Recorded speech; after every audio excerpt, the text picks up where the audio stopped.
৫,০০০ বছর আগে পৃথিবীর সবচেয়ে উন্নত সভ্যতা রাতারাতি মানচিত্র থেকে মুছে গেছিল। কিন্তু কেন? উত্তরটা কারোর জানা নেই। কথা বলছি হরপ্পা মহেঞ্জোদারোকে নিয়ে।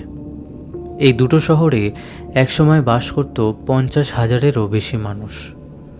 এখানে ছিল পাকা রাস্তা, সুন্দর নর্দমার ব্যবস্থা, এমনকি দোতলা বাড়ি, যেগুলো আজকের অনেক দেশও তখন কল্পনা করতে পারত না। কিন্তু হঠাৎ আনুমানিক ১৯০০ খ্রিস্টপূর্বাব্দে সব শেষ হয়ে গেল। কিন্তু কোনো যুদ্ধের চিহ্ন নেই, কোনো বিজয়ীর লেখা নেই, শুধু ফাঁকা ঘর, ফেলে যাওয়া জিনিসপত্র আর নীরব রাস্তা। বিজ্ঞানীরা দশকের পর দশক খুঁজেছেন, এসেছে মাত্র ৩টে তত্ত্ব। ১. জলবায়ু পরিবর্তন।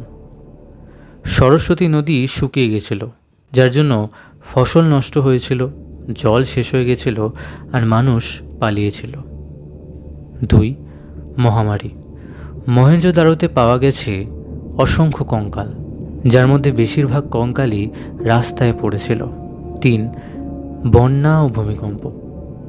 ভূতাত্ত্বিক গবেষণা বলছে সেই অঞ্চলে বারবার ভয়াবহ প্রাকৃতিক বিপর্যয় এসেছিল, তাই জন্যেই সবই প্রাকৃতিক বিপর্যয়ে ধ্বংস হয়েছে। সবচেয়ে ভয়ের কথা কি জানেন? হরপ্পার লিপি আজও পড়া যায়নি। অর্থাৎ তারা নিজেরা কি লিখে গেছে আমরা আজও জানি না। হয়তো তারা নিজেরাই লিখে রেখেছে তাদের শেষের গল্প, আমরা শুধু পড়তে পারছি না।